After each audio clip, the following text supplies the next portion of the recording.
Good morning to everyone. My name is Esbab. My teammate name is Amarnath. My project name is Smart Railway Gate. Railway components. Arduino, IR sensor, servo motor, jumper cables. Explain this project.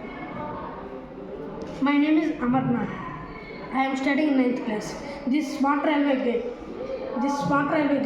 This project mainly needed to developing countries and it decrease the human errors.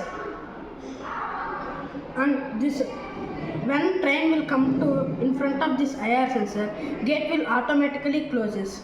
When the train go out of the stop, the gates are open.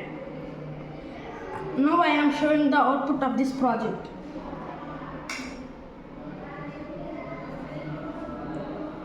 When train will come to this IR sensor, automatically gate will closes.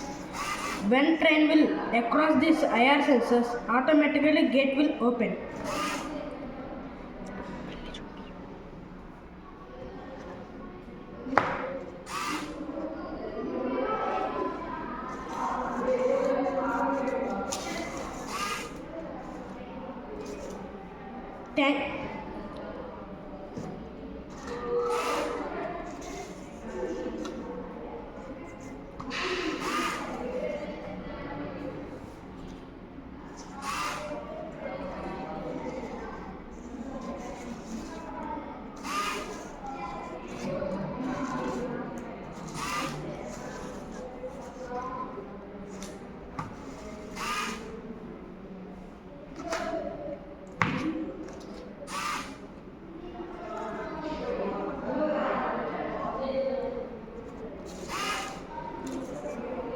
Thank you for watching my video.